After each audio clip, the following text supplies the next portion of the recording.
Good afternoon, everybody. Welcome to this FSR Talk. It's a pleasure for me to be with you here today and to discuss on a very timely topic, the topic of the energy crisis, which is which is ongoing and which has been under everybody's eyes in the course of the last few months.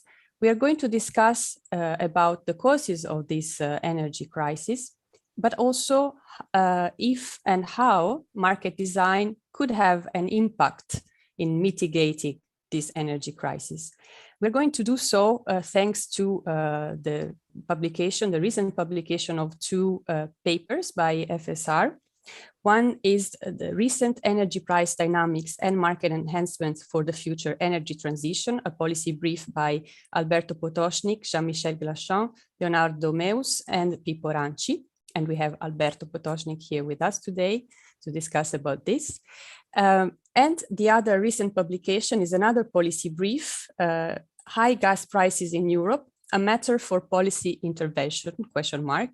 And this is another policy brief published by FSR and jointly with the DFC Economics. Authors are myself, Enrico Tesio, and Guido Cervini, who is not here with us today, but Enrico is and will help us going through the paper. So what we are going to do today is, after a brief introduction on, let's say, setting the scene, to analyze quickly what are the possible causes of the energy crisis, which led to detrimental consequences and to very high price spikes, both on electricity and the gas side. We are going to briefly summarize what these papers are about. So what are the possible mitigating measures that they analyze. And then we will have some polls. So we would like to hear from you. We have prepared two polls for Alberto's paper and two for the other papers. So we would invite you to vote and contribute to the discussion in this manner. Afterwards, we will open the floor for Q&As. So, but you are invited to contribute already, to write in the Q&A box that you can see here under our speaking heads, Q&A box. And we will try to collect maybe one or two questions before closing. This said, I can start sharing my presentation. I hope it's visible. Okay, and in presentation mode. So high energy prices and market design. We have witnessed in recent months, and actually both the papers have been written really in the middle of the crisis. So we are talking about November, December. We witnessed a surge in electricity prices. It all started from a sudden rise in electricity prices, more or less consistently all over Europe. In this graph, you can see the average day-ahead prices in Europe, which after a considerable drop in the course of 2020, due mainly to the pandemic, due to the reduced demand because of the pandemic, and therefore a lower level of electricity prices, we see that prices started to rise slowly but consistently throughout the first half of 2021, getting to unprecedented heights. So we have plus 200% increase compared to January 2021.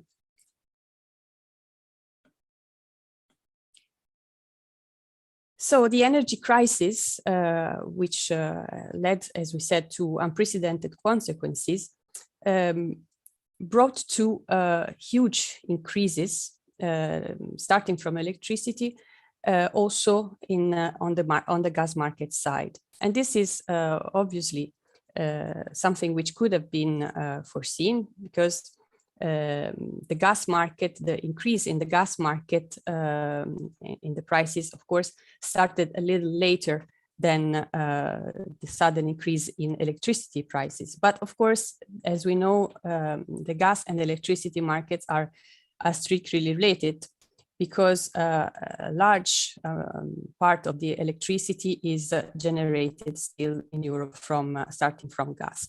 And that explains the correlation between the increase in both markets.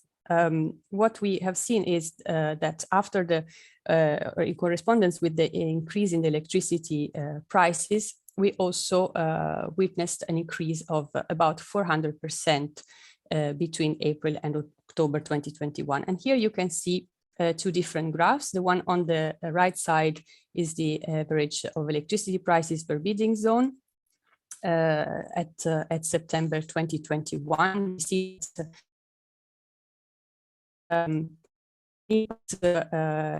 all over Europe, although in different measures, and this is mainly linked also to the national energy mix by which electricity is produced. And we see a reduced increase, for example, in Scandinavia, where the generation of electricity from renewable sources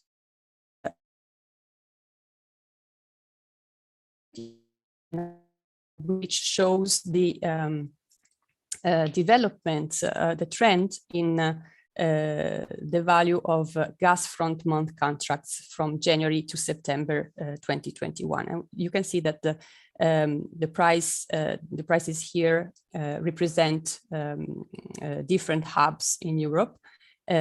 So we can see definitely an increase starting from May, June until September. And we can also see that this increase has been quite consistent. So it means that there is a close relation in the way gas prices are formed in Europe. Consequently, the prices, the European retail prices, had an increase of, in average, plus 9% for electricity, although the impact varies significantly depending on the member states, particularly depending on the regulation which is in place in the different member states. So why has all of this happened? There are certainly some market-related reasons linked very easily to the correlation between demand and supply.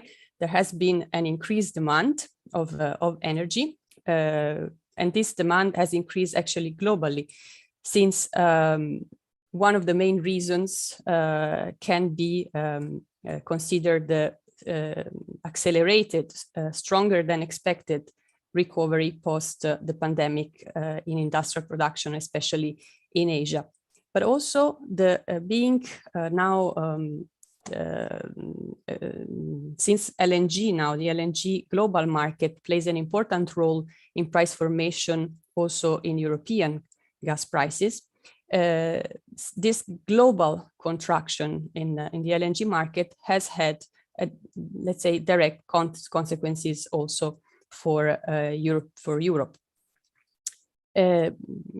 There are certainly also some weather-driven causes. We had an unexpectedly cold autumn in 2021, and before that, summer had been also particularly hot, which and this, of course, drove demand for air conditioning, for example, consumption,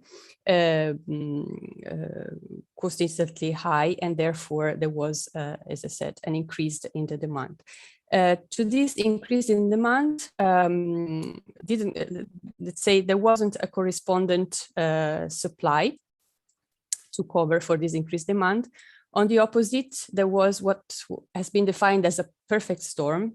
Generation from wind and hydro was lower during the summer in Central Europe. There was also a reduced generation from gas of approximately minus 10%. Some gas infrastructure were under repair, had maintenance works, which also caused reduced availability of gas. And in response to this reduced supply and increased demand, there wasn't an increase in the volumes imported into Europe. So let's say imports remained constant. Therefore, the gap for this increased demand was covered mainly by storage. And as we will see in the next slide, this had some clear impact. But there are also some structural elements, not necessary, not strictly market related. And these are mainly the dependence that Europe still has nowadays on fossil fuels, where gas covers still nowadays about 1/4 of total consumption. And also the electricity generation from fossil fuels at present, or actually this is data from 2020, equals about 37% of the total electricity generation. Also, Europe is still very much dependent on energy imports, which cover about 60% of the total energy demand, and particularly about 35–40% of the share of the total European gas market comes from Russia.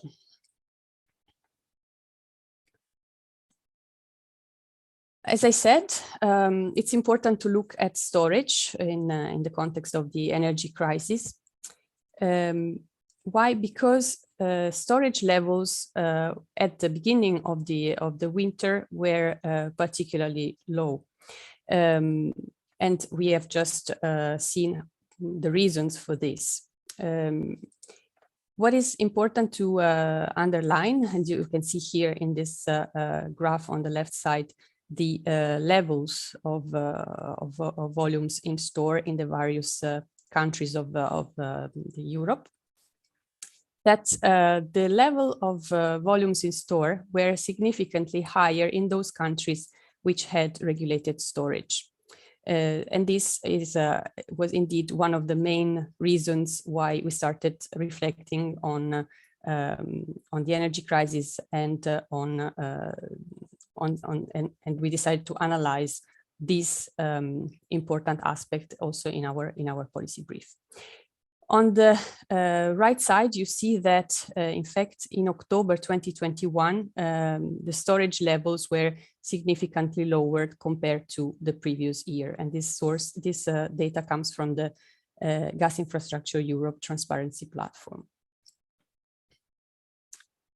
So to contrast the energy crisis, there was an important publication, a communication by the European Commission, the so-called EU Toolbox, which suggested a number of short-term and long-term measures to which could possibly mitigate the sudden spikes in energy prices. The short-term measures included ad hoc provisions for vulnerable consumers, and also the idea of temporarily reducing energy taxes for some specific categories of consumers, and in some specific conditions, clearly clarified, clearly regulated, the Commission suggests that it's possible also to provide state aids, of course, under the framework regulating state aids. These shorter measures are, in fact, more a suggestion that the Commission put forward for member states, clarifying and highlighting that these are the shorter measures that member states could or could not implement to face the energy crisis. When it comes to long-term measures, the Commission lists a number of, let's say, deeper actions, which could potentially in the long term mitigate the issue of sudden energy price spikes. These are the review of the security of supply regulation, which was then in fact reviewed and included in the recently published Hydrogen and Decarbonized Gas Markets package, the maximization of energy storage, the review of gas and electricity market design, and in this direction we also our publications go, The setting up of a specific fund to mitigate the impact of the energy crisis and in general the energy transition on consumers and also on startup on the industry on the industry sector. Consumers' engagement, which could in the long term, of course, modify and reshape the way the energy markets work, and therefore providing different perspectives on how market design is in fact put in place. And last but not least, the acceleration of renewable energy integration. This is in fact one of the final aims of the overall European energy policy, which and in some public statements, actually the acceleration of the integration of renewable energy has been on many occasions underlined as the way forward to avoid in the future similar crises to happen.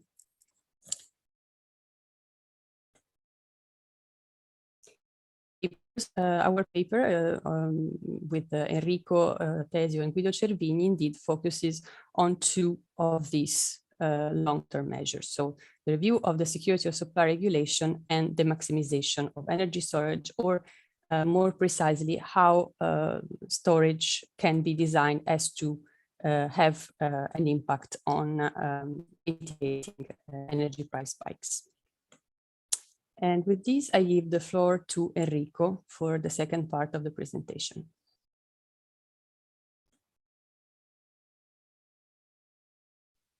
Okay, thank you. Thank you very much, Hilaria. And I'll take it from here and talk to you a bit about what we looked into in our policy brief, starting from everything that Hilaria just recapped. We address the implication of two of the many suggested measures or tools that have been put forward in many different contexts, really, to address the price situation. One of the two is centralization of gas procurement, with some member states in particular have put forward as a possible solution to reduce gas prices for European consumers. And the main question here is, does it really make sense? Because it's a big change with respect to the market design we have now. So we looked into that.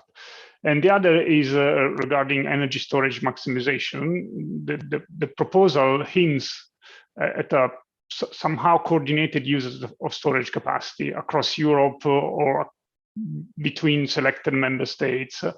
And here there are two relevant questions to address. The first is, can something like this impact positively, hopefully, the security of supply at European level or at the level of a single member state or for selected member states? And then the second question is, can it actually have impact on the prices? This question should be addressed separately, because in the discussion we've seen on the price crisis, sometimes we've seen the security of supply issue being put together with the price, wholesale price increase issue, if you like, and they deserve to be treated differently. And we see that when it comes to storage, one thing is to look at the security of supply in case of scarcity, and the other is to look at wholesale price formation. Okay, so let's start from centralization of gas procurement. Here, no precise proposal has been put forward yet. I cannot see the new slide, but I just assume you can say, okay, now I see it. Thank you. No specific proposal has been put forward, but it is a bit, if you like, reminiscent of the early liberalization years. So something like a single buyer will purchase gas for Europe, and then this gas will be passed on to consumers. So the core concept would be that a single buyer will buy gas, being gas sort of a strategic good for European, then it should not be left to the interaction of many players in the market, where this interaction is at the heart of liberalized market the way we know them since, let's say, last 20 years. And I think we can say that gas markets reached a relatively comfortable situation in terms of efficiency and liquidity when you look at price formation. So the big question is that does it make sense to go back in time to pre-liberalization era or early liberalization era, where one single monopolist would buy gas and control the entire route from the supplier to the final consumer, effectively. So one can like the idea or not, but the point we wanted to address is not much whether we want to go back or we like the free market the way we have it now. But the real point is that the world has changed. So this idea, even if can be liked by many, presents some issues. Effectively, we wouldn't work so well as it did in the past for many reasons. One is in terms of efficiency. The presence of a single buyer will not, say, naturally translate in lower prices for consumer. Because individual suppliers and shippers and participants, the way they do now, might be able to beat the single buyer in times of low prices. Because now we are experiencing high prices, and so the single buyer appears as appealing. But we have to remember a few years ago when TTF price was something like €5 megawatt hour, then consumers did enjoy that. So if we had a single buyer purchasing gas for like 15 years long contract, then it's not at all obvious that the price would effectively, on average, result better. So you can smooth out some spikes, but then efficiency would probably be compromised. And the second point is in terms of the interaction with suppliers, having a single buyer or national monopolist used to, let's say, work well, because there was no liquid market for natural gas. So pricing was based on substitute products, back then oil or coal.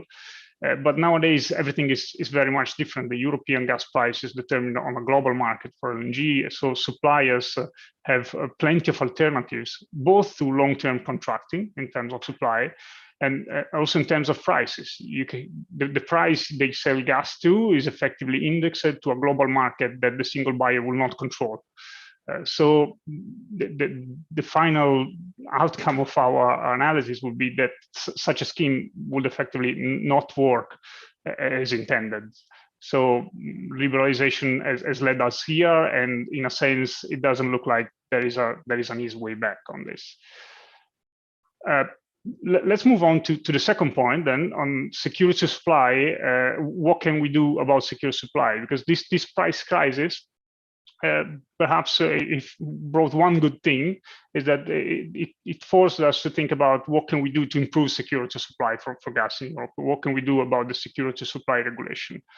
We identified two possible topics where regulators and policymakers could focus.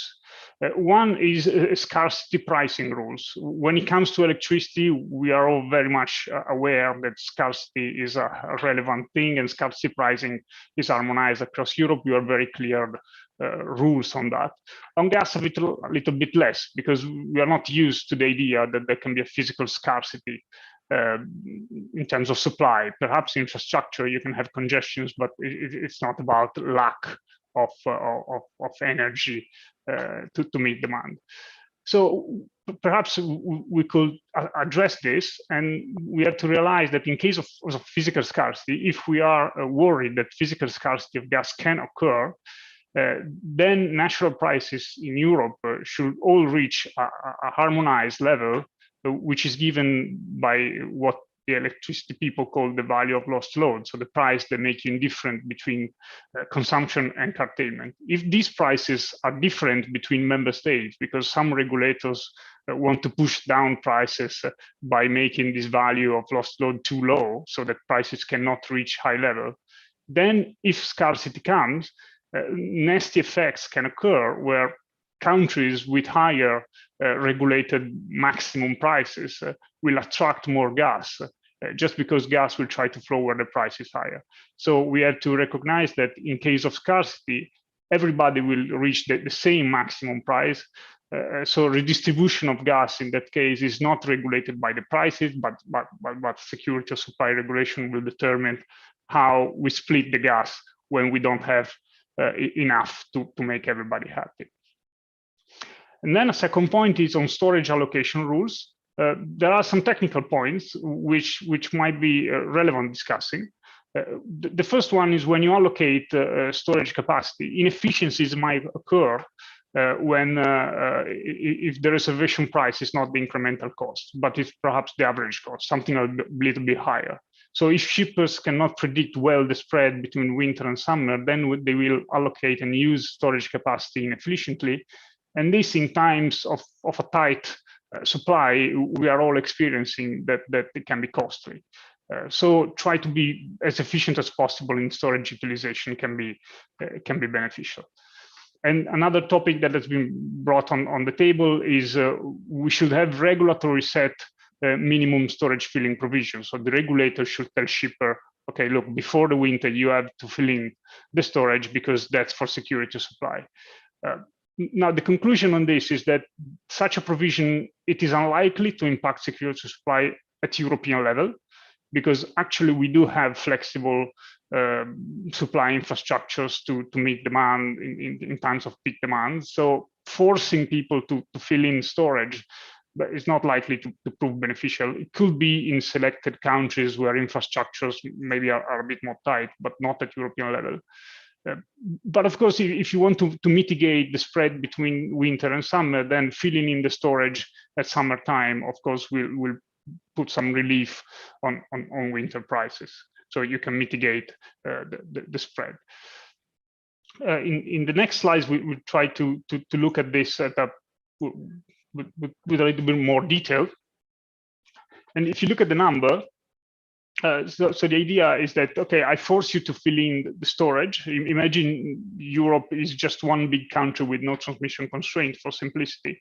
If you look at aggregated figures at EU level, LNG and pipeline capacity, so if used at full speed, can bring you something like 23 terawatt-hour per day. Storage withdrawal capacity, so if you empty all the storage as much as you can in one single day, is another 20 terawatt-hour per day. This is much more than the typical peak demand that you can expect. So you don't really need storages to be fully filled in order to be safe in terms of security of supply, because we have plenty of infrastructures in terms of LNG and pipeline. Then those are underutilized, and that's perhaps another topic. But filling in storage as much as you can not necessarily will address security of supply. Still, it is true that storage is big in Europe. So 20 terawatt-hour per day is definitely enough to move the price because you can meet a large quota of the total demand. So storage can set the price in at least some periods of the year, which means that if you fill in storage in the summer, you increase demand in the summer and price will be higher in the summer, and then you can expect it to be lower in the winter. So this is not like saying that if you fill in storage, prices will be lower, because on average, you increase them in the summer and lower in the winter. But if you want to smooth out price spikes, then of course, in that case, can help. So this is a bit of a bird's eye view of what policymakers should keep in mind, in our opinion, when looking into these topics and looking specifically at the gas market. I'll leave the floor to Ilaria if she wants to add something, or the next bit would be on electricity, where Alberto Potocnik will take the lead. Thank you, Enrico. Thank you very much. Yes, we, without further ado, I would just give the floor to Alberto. We are actually a little bit late on schedule. So Alberto, apologies that gas extended too much in the conversation. And now it's the time of electricity, please. Thank you, Larry. It was an interesting presentation anyway. So good afternoon also from my side. And I will cover the electricity side of the story. I will not go through the introduction. Ilaria has already mentioned both the dynamics of prices, both on the electricity and gas sides.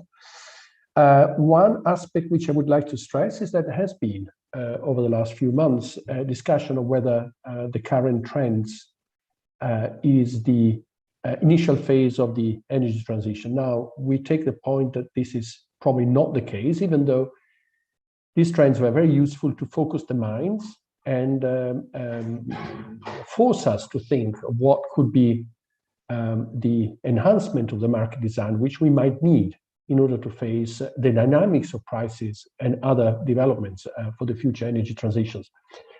While the energy transition might involve higher electricity and gas prices, I think the causality link may be slightly different, but I don't want to expand on this. Those interested in this difference could refer to our policy brief. Here, I would like to start with looking at or referring to some of the proposals that have been voiced in the last quarter of last year, when the prices started to increase, in terms of proposed changing in the market design. There were a number of announcements by governments, the Spanish, the French, the Czech, I think the Greek and the Romanian government came out at the beginning of October saying that we should have a closer link between the price paid by consumers and the average production cost of electricity in the different member states. And then there were a number of non-papers which followed that provided different proposals. The first question that we should ask ourselves is that this is bringing again the debate between pay as cleared and pay as bid. This is not necessarily the case, because if you read this proposal carefully, they do not suggest that, but they've been interpreted by many commentators, and I would say probably also by Acer, even though again Acer was very careful in how they interpreted it, as being a call to go from pay as cleared and pay as bid. And this is something that is resurfacing every time the prices go up. I think everybody knows what the two pricing systems imply. Pay as cleared, which is the one that it is used at the moment in the day-ahead market, is set the equilibrium price at the price of the highest price accepted offer, or the lowest price is accepted bid, while the pay as bid basically pays every offer at the bid price.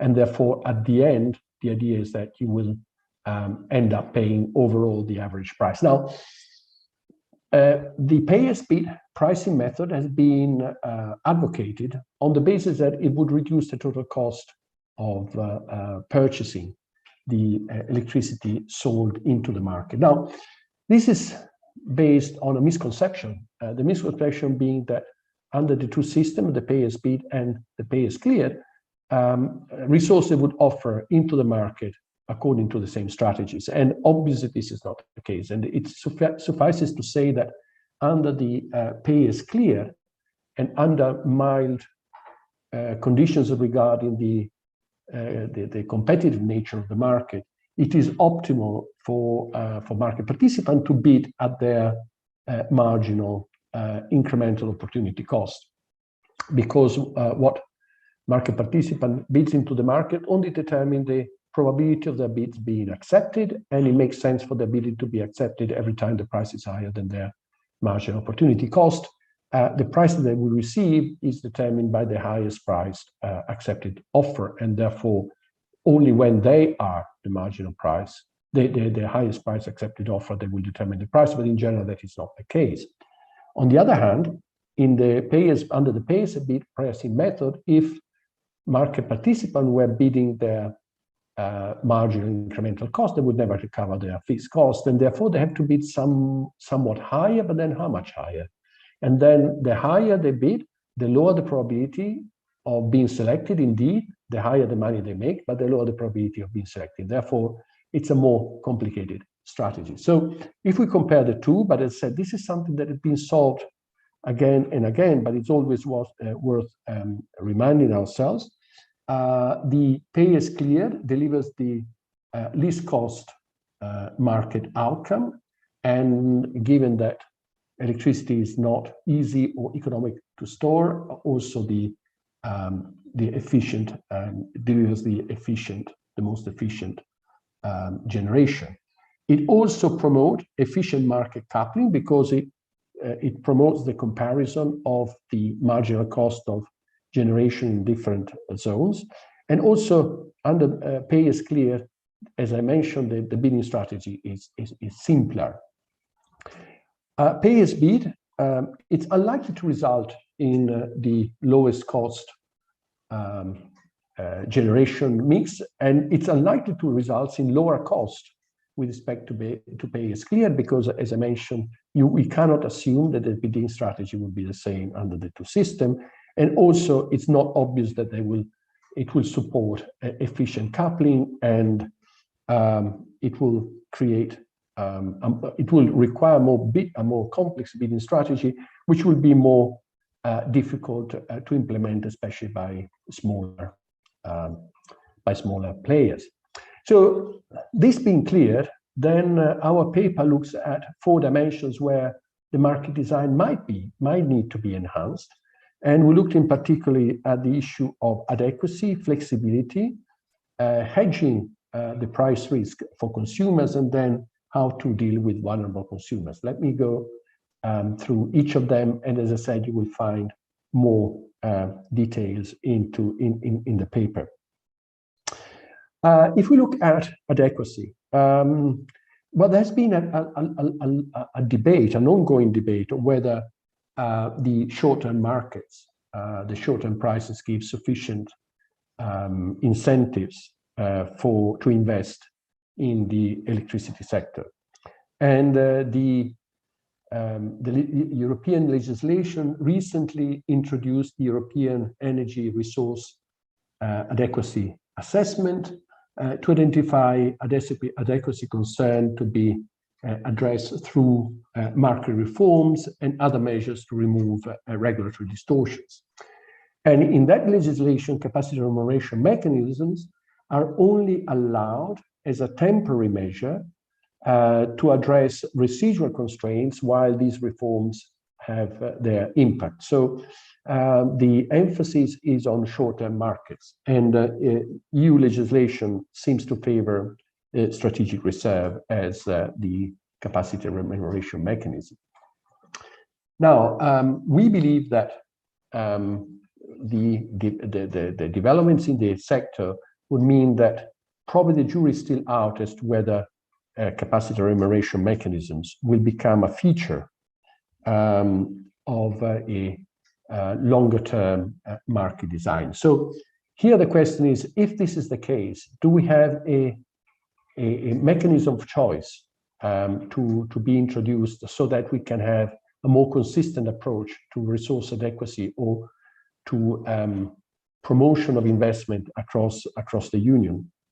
And we proposed that reliability options could be the mechanism of choice. They seem to have some nice properties. First of all, they minimize the market distortion because they do not impose any physical obligation. They identify scarcity by reference to high prices and not by administratively determined periods of the year. They shield consumers from prices, for the impact of prices going above the strike price, and can be designed to meet all the other requirements in legislation. However, in our view, one aspect of their design should be clear, is that the strike price, the price at which the option is called, should be much higher than the highest marginal cost of generating units, because the idea is to leave room in the market for new resources, for example, on demand side, to come in. So the strike price should be set at a level which is the logical discriminant between normal market conditions, maybe even in a tight demand-supply framework, and a situation where the market has failed. So again, more details in our paper. Let me now move on to flexibility. The increased penetration of renewables clearly requires the system to be more flexible. At the same time, we have technological developments in digitalization, which will allow us to harness new resources or new possibilities of existing resources. Generation is becoming more flexible. storage technologies are developed, the electric mobility will provide us with the opportunity of take advantage of electric vehicle charging and batteries, and there are more opportunities for demand response. The challenge here is that most of these resources are connected to distribution level, and therefore this implies an enhanced role for distribution system operators. At the same time, we should try to remove the still existing barriers to the efficient price formation, therefore making sure that the right price signals are provided to the flexibility resources, and also making sure that small and new players are allowed into the market. Here I refer to the excellent work done by Acer in the latest market monitoring report, where they review a number of barriers and they scored the different member states according to these barriers, both in terms of price formation and entry conditions for small actors in different member states. So now we move to let me move to flexibility. So our proposal here is that we should remove the existing distortions in the market to allow the full entry into the market flexibility resource. So we should remove price limits, especially in the balancing market. We should promote increase the liquidity of wholesale market, increase the share of cross-zonal capacity made available to the market. We should improve the cross-zonal configuration of the electricity market, remove restrictions requirement in pre-qualification and product design for balancing, especially with respect to smaller resources.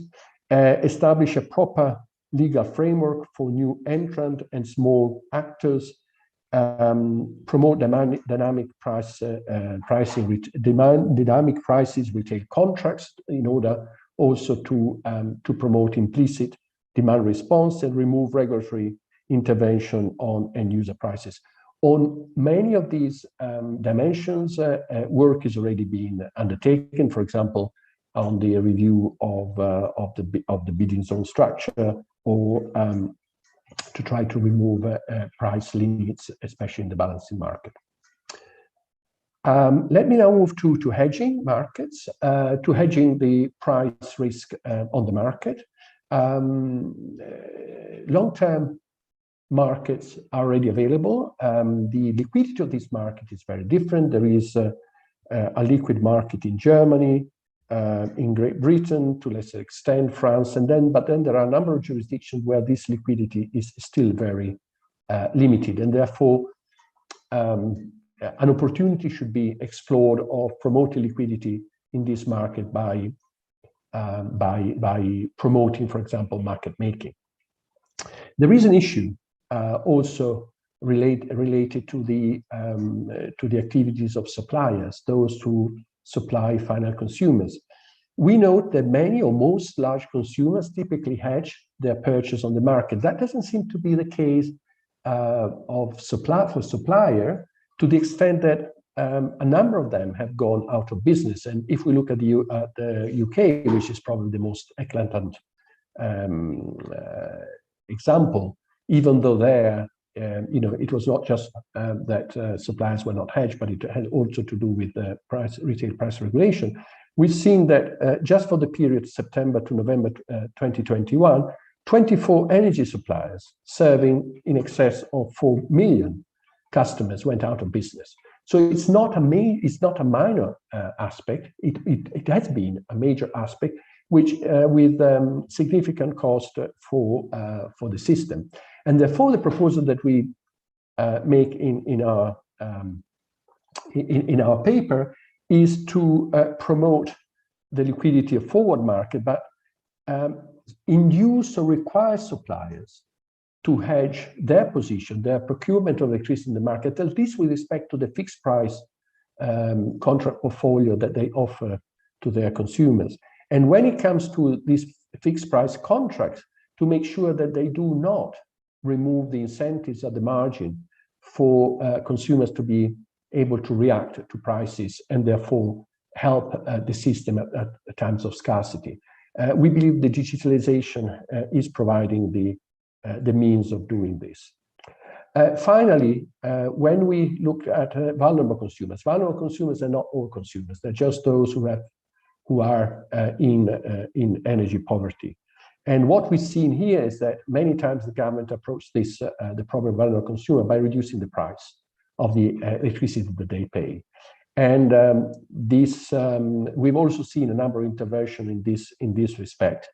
And to the extent that they removed improper charges, for example, levies for renewable energy, which one could claim that should be paid through the general budget, or reduced taxation, then one could say that these interventions increase the cost reflectivity of prices paid by consumers. But on the other hand, if instead interventions are aimed at reducing or subsidizing the price for final consumers, then obviously they remove the right price incentive. Therefore, what we propose is that support to vulnerable consumers is provided through a lump sum social transfer.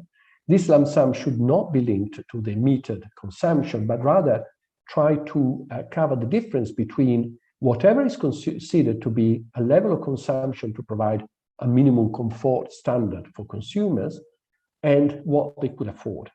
And that should be provided as a lump sum, and then it would be up to consumers to increase or reduce their consumption around this standard or reference consumption level. And for those increase and reduction in consumption, they would pay or save a price which reflect the actual cost, the true cost, so that they would be exposed at the margin to the same prices as the system, as the correct price signal. So this is something that is already in place in some countries. For example, Italy has this approach, but this should probably become a standard across the whole of Europe. That was a summary presentation of our paper. As I said, more is provided on the paper, which is available on our website. Now back to Ilaria. Thank you very much, Alberto. Very interesting. In the meantime, there has been a lively activity in the chat and Q&A box. So both Enrico and I were quite active there, trying to respond to some questions. But let's move on to the polls. We have some minutes still. So maybe, Alberto, we start with yours. Yeah, so it's me again.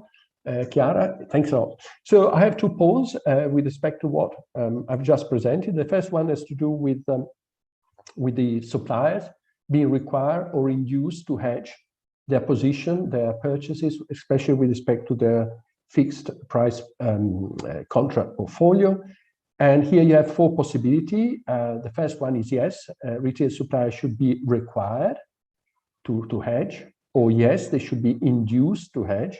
Or the third one is no, they should be left to decide by themselves whether they need to hedge or not. And the fourth one is your choice if you have no views on this. So please choose what you think. Okay, well, that's interesting because we seem to have a slight majority for a softer approach. But then we don't have a clear winner. We think that there is still a mixed reaction, even though I would say that there is a majority for, at least for inducing suppliers to hedge. Thank you very much. I think we go to the second one, and this is about the capacity remuneration mechanisms and whether you believe that in case capacity remuneration mechanism will become part of an enhanced market design, reliability options should be considered as the mechanism of choice, and in this case, where the guidance should be provided on how to implement it in order to ensure a sort of consistency across jurisdictions. And here again, you have four possibilities. Yes, reliability options should become the mechanism of choice, and guidance should be provided. The second one is yes, reliability options should be the mechanism of choice, but there is no need for guidance. The third one, no, reliability option should just be one of the many mechanisms possible. And the fourth option is, again, if you have no views on this, please vote. Well, here is, okay, there are a number of participants who have no views, but I would say that there is a predominant reaction, which is, yes, they should become the mechanism of choice, and guidance should be provided. So this is quite an interesting reaction. I think maybe something that should be fed into the policy debate. Thank you very much. Now to Ilaria and Enrico for the next 2 polls. Yes, thank you, Alberto. Our poll. Do you think that a centralization of gas procurement that we discussed would prove beneficial to European consumers? Yes, there should be this central entity responsible for the procurement of natural gas for the whole of Europe. Yes, both a central entity and individual suppliers should be able to procure gas, so not exclusively gas could be procured jointly, but also in addition, individual suppliers could. And no, only individual suppliers should operate in the market, so the way business as we see today, or no views. Please vote. Oh, again, no clear winners. Again, it's very interesting to see the results. About the same number of votes went to to yes, there should be both a central entity and individual suppliers, and to no, let's leave things the way they are, basically. So only few people have no views, and only few people think that there should be only a central entity responsible for this. So next slide, please. Do you think, this is on the second argument we discuss in our paper, do you think that a coordinated usage of storage capacity with a higher degree of public intervention in setting the storage filling levels would be beneficial to European consumers? Yes, if you think that this should be introduced as a measure across Europe. Second option, if you think that regulated minimum storage filling levels should be introduced in some member states. No, no need. Storage capacity utilization should be left to the market the way it is nowadays, or no views. Please vote.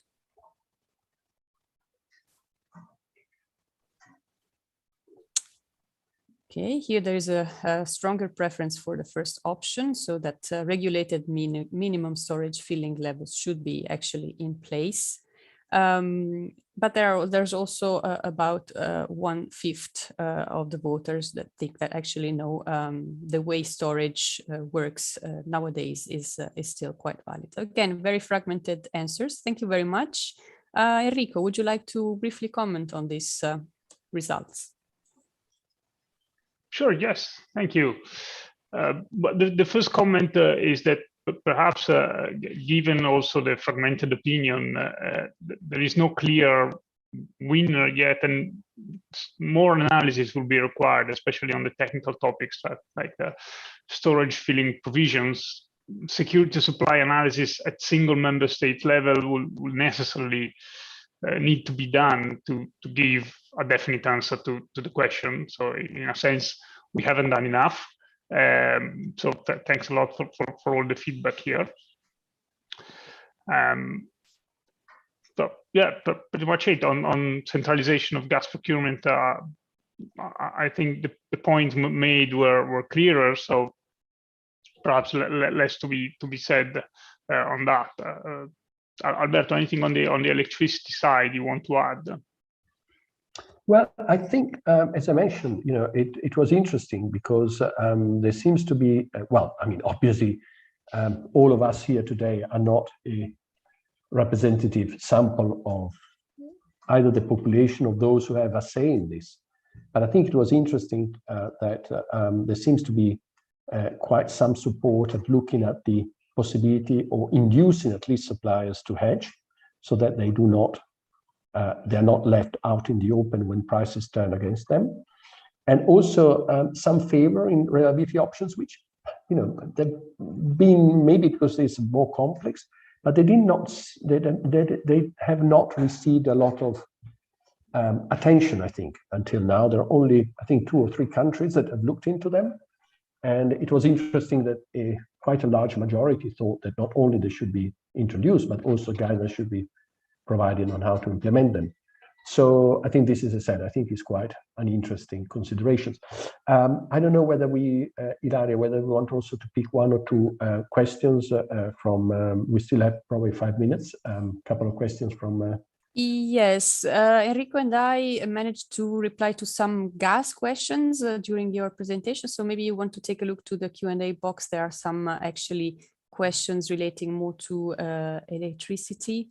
I've seen there is a sort of trend in a few questions, maybe Alberto, if you wanted to address that on the, let's call it wealth transfer from producers, especially renewable producers, in times of high prices. In Italy, recent intervention has been done by the government to sort of put a tax on renewable producers. So what's your view on that? Well, it's not only Italy, Spain also did the same, I think, in last year. Italy, it's not the first time that it did. It also did at the time of liberalization by imposing a charge on the rent accrued to hydroelectric production. I think, it's understandable. However, one has to be very, very careful because this kind of intervention might create greater risk for investors. And, the fact that you change the rule of the game while the game is being played, I think one has to be, as I said, very careful. However, one can understand the reasons behind these kind of interventions. I think there were also a couple of questions about sort of flexibility and implicit flexibility. I think it is, any time of flexibility is good, and implicit flexibility could be very good. In fact, if we look at, for example, at the balancing market, implicit or passive imbalance positions could be an easier way for consumers, especially the smaller one, to contribute to balancing, i.e., deviate from the schedule in the opposite direction of the system.